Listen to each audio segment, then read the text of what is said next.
Hello friends, இன்னைக்கு நம்ம வீடியோவில் குவைத் நாட்டிலேருந்து வந்திருக்கும் சில முக்கியமான அப்டேட்டுகள் பற்றி தான் ஃபுல் டீட்டெயிலாக பார்க்க போகிறோம்.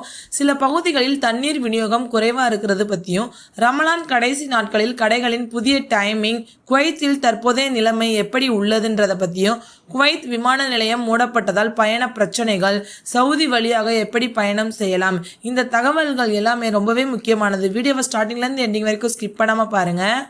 குவைத் யூனிவர்சிட்டி அவர்கள் வெளியிட்ட தகவலின்படி குவைத்தில் உள்ள சில பகுதிகளில் இன்று தற்காலிகமாக தண்ணீர் விநியோகம் குறைய வாய்ப்பு இருக்கு. முக்கியமாக ஹவாலி, சல்மியா இந்த பகுதிகளில் தண்ணீர் சப்ளை கொஞ்சம் குறையலாம் என்று அறிவிக்கப்பட்டிருக்கு. இதற்கான முக்கிய காரணம் என்னன்னா, தண்ணீர் குழாய்களில் பராமரிப்பு வேலை நடந்து வருகிறது. இந்த வேலை முடிந்தவுடன் மீண்டும் தண்ணீர் விநியோகம் வழக்கம் போல் இருக்கும் என்று அதிகாரிகள் சொல்லியிருக்காங்க. அதனால் மக்கள் பயப்பட தேவையில்லை என்று சொல்லியிருக்காங்க. அடுத்த முக்கியமான அப்டேட் பார்த்தீங்கன்னா, கடை டைமிங் குறித்து தான். Ministry of commerce and industry Kuwait இந்த அமைச்சகம் ஒரு அறிவிப்பு வெளியிட்டிருக்காங்க. அதன்படி ரமலான் மாதத்தின் கடைசி நாட்களில் கடைகளின் டைமிங் மாற்றப்பட்டுள்ளது. இந்த விதிமுறை பகாலா shop, super market, shopping malls இது எல்லாத்துக்குமே பொருந்தும். புதிய டைமிங் பார்த்தீங்கன்னா, காலை 10 மணி முதல் மதியம் 2:30 மணி வரை, இரவு 8 மணி முதல் இரவு 11 மணி வரை இந்த நேரங்களில் தான் கடைகள் திறந்திருக்கும். இந்த அறிவிப்பு ரமலான் காலத்தில் மக்களுக்கு வசதியாக இருக்க அரசு வெளியிட்டுள்ளது. நெக்ஸ்ட் குவைத்தில் தற்போது நிலைமை எப்படி உள்ளது என்று நிறைய பேர் கேட்குறாங்க. குவைத்தில் பிரச்சனை இருக்கிறதா இல்லையா அப்படின்றதுக்கான பதில் என்னன்னா, பிரச்சனை கிடையாது. குவைத்தில் பொதுவாக வாழ்க்கை சாதாரணமாக தான் நடைபெறுகிறது.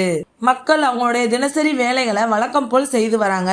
மார்க்கெட்டுகள் ஃபுல்லாவே திறந்திருக்கு, கடைகள் இயங்குகின்றன, மக்கள் வேலைக்கு சென்று வருகின்றன.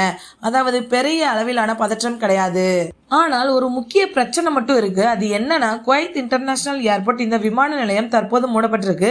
இதனால பயணம் செய்ய நினைக்கும் மக்களுக்கு கொஞ்சம் சிரமமா இருக்கு.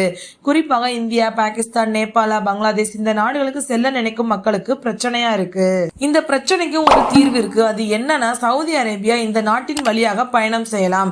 சவுதி நாட்டில் உள்ள கிங் ஃபகத் சர்வதேச விமான நிலையம், கிங் காலித் சர்வதேச விமான நிலையம், இந்த விமான நிலையங்களில் இருந்து பல நாடுகளுக்கு விமான சேவைகள் நடைபெறுகின்றன. இந்த பயணத்திற்கு ஒரு முக்கியமான விஷயம் இருக்கு. சவுதி டிரான்சிட் விசா தேவைப்படும். இந்த விசா பொதுவாக 72 மணி நேரத்துக்கு வழங்கப்படும். அதாவது 3 நாட்கள் செல்லுபடியாக இருக்கும்.